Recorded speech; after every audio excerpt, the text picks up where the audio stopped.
What's going on, guys? It's Levi with Mexican Fluency. Welcome to the Mexican Fluency podcast, where I help you guys to better understand Mexican Spanish and just learn Spanish more efficiently. In this episode of the podcast, I'm going to be speaking in English, obviously, about 2025 and how you can become fluent this year. Okay? I just want to do this episode in English so that everybody, regardless of their level, can understand what in the world I'm talking about. In the next episode, we'll be doing a Spanish episode, so don't worry, guys. I'm not trying to change things drastically to be only speaking in English. I know you guys like the español, okay? It's very soon, too. I'm going to be able to have Rennie helping me with lots and lots and lots of Spanish recordings. She actually has an easy month in January, so that's pretty cool. All right, guys, let's dive right into today's episode of the Mexican Fluency Podcast. This episode of the podcast, as always, is sponsored by myself, MexicanFluency.com. If you guys are interested in supporting the podcast, you can head over to MexicanFluency.com. I have courses, I have all sorts of things that are over there. Guys, I am writing a book this year, so stick around. Keep listening to what we have going on. Follow us on social media. I'm going to be writing. I have 2 book ideas. I'm writing one right now. Finally, the first book I've ever written. I'm finally doing it. That's my New Year's resolution. Freaking excited. It's going to be good. So let's dive in, guys. So I want to talk about becoming fluent here in 2025. The first thing is it possible? Yes. I would say that becoming fluent in 2025 is absolutely possible, especially if you listen to the podcast in Spanish and you're understanding more or less what's going on. If you're understanding a lot of what I'm saying, what Rennie's saying, you're definitely well on your way. I just want to take a step back real fast here after answering, is it possible to identify what is fluency? Fluency is not what a lot of people think. Fluency, the reality is defined as the ability to communicate with ease and with accuracy, okay? It's not perfection. Proficiency, proficient in a language, if you're proficient in a language, you're essentially how I am in English, right? You're proficient. You can be very precise. You do not make many grammatical mistakes. You can negotiate meaning. You can learn. You can figure out. You can adapt within that language. You're proficient, right? You're native-like. Fluency, on the other hand, it takes a lot of pressure off you if you're saying, I want to become fluent in Spanish. You can be thinking, oh, cool. Well, I want to be able to communicate with ease and with accuracy. And that doesn't mean that you're always going to understand everything.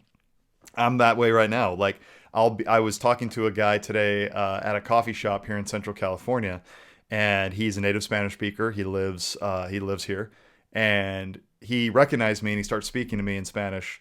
His accent's different than what I'm used to. He speaks very quickly. He kind of mumbles. I had to ask him a few times, like, ¿Cómo? O sea, ¿qué quieres decir?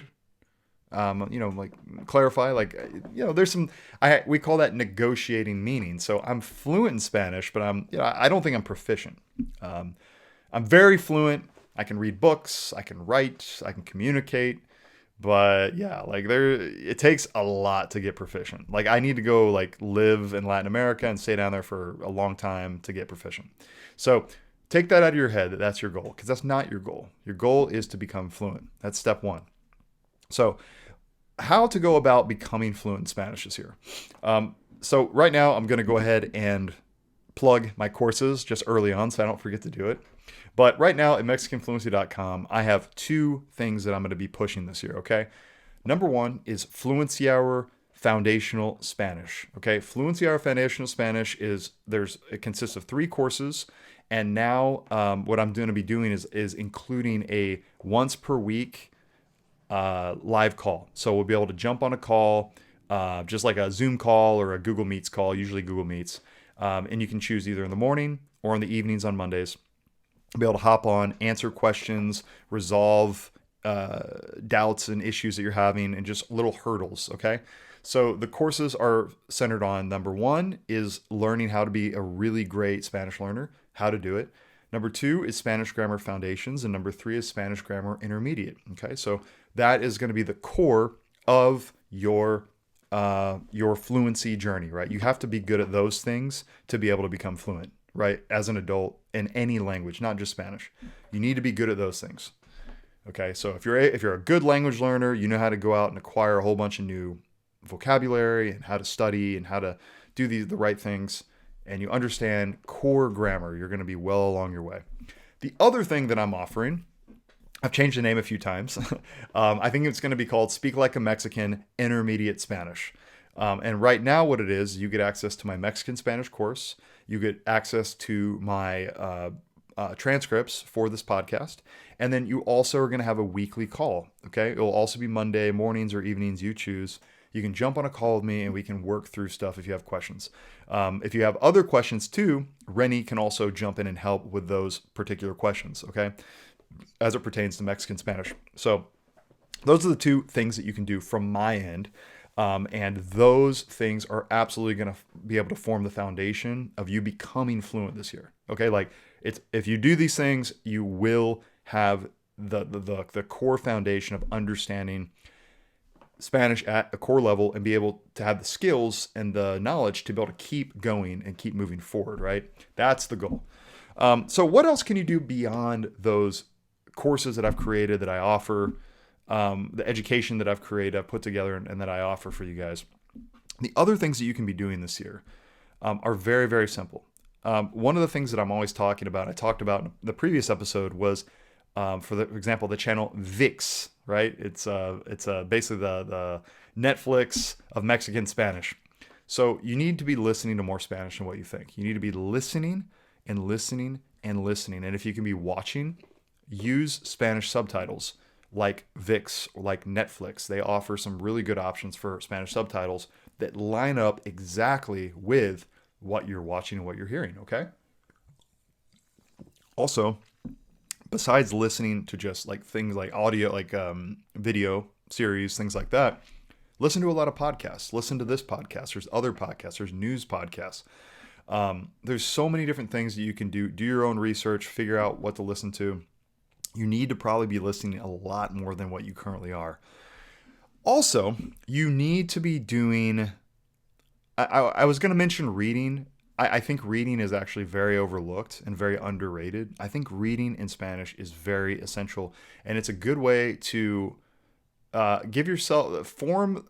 It's hard to explain, but like it forms the language in your mind a lot more concretely, I've learned, if you're doing a fair amount of reading. It can be novels, it can be the news, but I always get you guys, or I always encourage people to focus in on what is it you're interested in. Some of us are news junkies, some of us like novels, and some of us like, or maybe you're religious, maybe you read, maybe you read the Bible. That's like your thing. Like, do that in Spanish. I mean, obviously that's easy to get access to. So do these sorts of things, whatever it is that you're drawn to, do that. Also, obviously, you need to speak. I'm always pushing for Pimsleur if you are at kind of the beginner to intermediate level. If you have not gone through all of the Pimsleur Spanish levels, there's 5 levels. Download the Pimsleur Spanish app. Go to the link in my bio on social media or over at MexicanFluency.com and click the Pimsleur link, because I have an offer. I have a relationship with those guys, and they give a really good offer. I think it's like a 7-day free trial, and then you're getting a discount on top of that. But it is the best thing for just being able to speak on your own using an app. It's a great way to build a much bigger vocabulary. Your speaking gets better, your pronunciation gets better.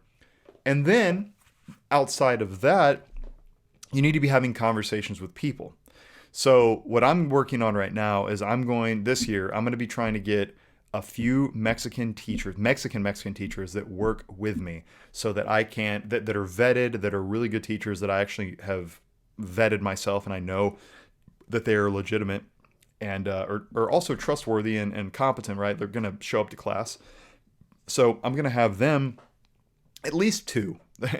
then I'll try to grow from there. But I want to be able to, if you guys are coming to MexicanFluency.com, okay, I want a teacher. Boom, I can set you up with a teacher for one-on-one classes, so you can practice conversation with a Mexican. But you can also go right now. You can go to italki.com.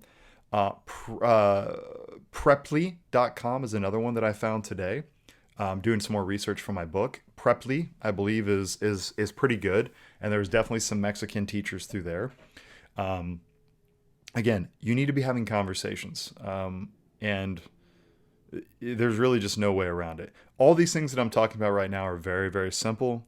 I understand that, but I definitely think that there's some things that people get confused. They're like, oh, I need to do this or I need to do that. At its core, you need to be doing a ton of listening. You need to be consistent. You need to stay motivated. You need to have some sort of structure in your studying, which is what my courses try to do. And again, you need to be having conversations either with yourself, with the app, or with actual humans. So, absolutely, it's possible, guys, to become fluent this year. Again, I highly recommend you head over to MexicanFluency.com, check out what I have going on over there. I would love to have you in the course, and that way I'm able to not only give you guys access to the curriculum, whether you go with the beginner option or the intermediate option, but we'll also be able to jump on calls on Mondays to be able to resolve any issues that you have, answer questions, go over stuff. And if there's not many people, sometimes not many people jump on these group calls. So we can just straight up for 30 minutes just practice something. Like we can, okay, cool, platicamos sobre el supermercado, or vamos a hablar sobre vocabulario del aeropuerto, right? Something like that. So anyways, guys, if you made it this far, thank you so much. Follow me on social media. I'm at Instagram, I'm at TikTok, I'm at YouTube. Facebook, I've given up on Facebook, but if you guys want to, I have a page, so if you guys want to follow me there, you can. I don't even know how to grow on Facebook anymore. I've given up. Not on Twitter. And yeah, that's pretty much it. So guys, keep listening to the podcast. I have some good stuff planned for this year. If you have not subscribed to my email list at MexicanFluency.com, go over there, man. Go to the main page, scroll down a little bit, just drop in your email. I send out an email pretty much once a week, and it's just letting you guys know, hey, I dropped a new blog article, new podcast episode. I'm running a discount on these courses, and then whenever I actually finally finish my book, I'll be able to let you guys know about that as well. So yeah, I think it's going to be great. Have a great New Year, guys. Hopefully you're listening to this on the 1st. Hopefully you didn't do anything too crazy on the 31st. I'm staying in. I've got my mineral water tonight, and I'm not drinking. I'm just going to hang out. I'm going to get some work done. I'm going to get some good sleep. I'm going to get up, bang out a workout tomorrow. Yeah, I don't like starting off the new year feeling like shit. It's not a good thing. But then again, I am a 40-year-old guy. So if you're younger than me, you guys go have some fun, enjoy it. And again, like I said, have a great new year. Set goals for yourself, and don't set goals that you think you should be setting for yourself. Set goals for yourself that excite you, and plan to, not even just goals, plan to do things that genuinely excite you. So like if you have a trip that you've been wanting to do, plan to do that. So I have a few things for this next year that I'm planning. So my wife, Rennie, she's finishing residency in July. Like, we're super excited. We're like, dude, thank God. Light at the end of the tunnel. She's almost done. That's going to happen. We're going to move to Las Vegas, which for some people that's like a terrible idea. But for us, it's cool because it's in the middle of the Southwest. We can travel by car. We can grab flights. We like the gambling, tourism culture. And, I'd like to be able to have easy flights to Mexico. I've also always wanted to go to Brazil, and I'm thinking about maybe actually trying to make that a real goal for next year. I'm getting back into studying Portuguese again a little bit. So I think that it's great to make plans. Make some plans, set some goals, have some fun in 2025. That's it for this ramble.